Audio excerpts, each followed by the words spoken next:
Everyone, আসসালামু আলাইকুম। This is Selina. I hope সবাই ভালো আছেন। তো আজকের ভিডিওটা হচ্ছে আমি, আমার মেয়ে আর আমার শ্বশুর মিলে বাজারে যাচ্ছি। আগে একটা ভিডিওতে বলেছিলাম আমি আমার শ্বশুরের সাথে বাজারে যাইতে চাই না, আর আমার শ্বশুরও কিন্তু আমার সাথে বাজারে যাইতে চায় না।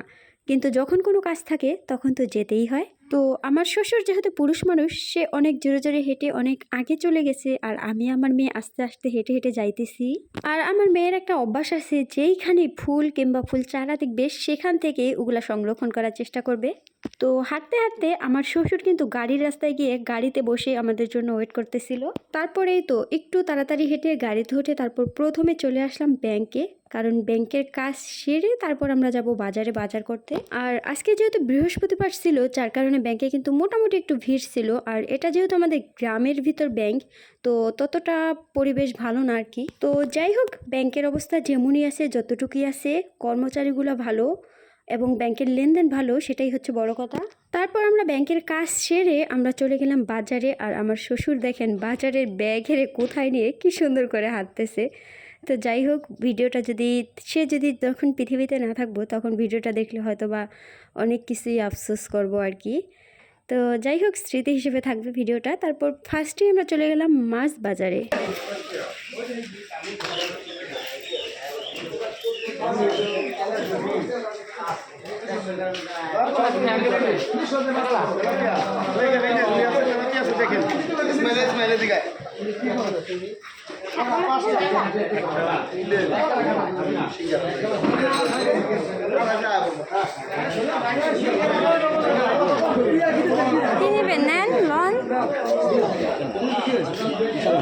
মাছ বাজারে ঘুরে ফিরে মাছ আমাদের পছন্দ হয়নি, আবার বললেও চলে মাছের দামের সাথে মিলেনি। আবার মাছওয়ালাদের ভিডিও করতে দেখে তাদের চাহনি আমার ভালো লাগেনি, যার জন্য ভিডিওটা অফ করে দিয়েছি আর কি। তারপর চলে আসলাম মুরগির দোকানে মুরগি কিনতে। এগুলাতে ডিম পারে।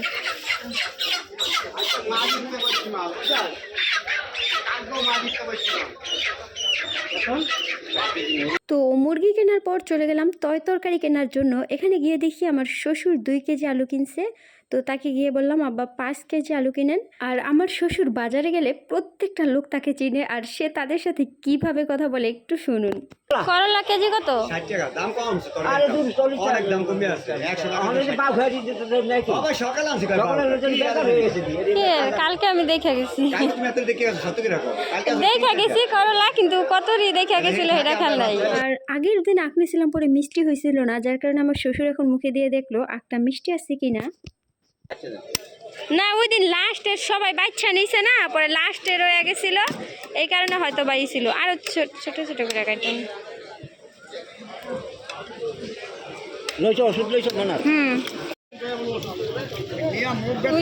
শরবত খাইতে যাইয়া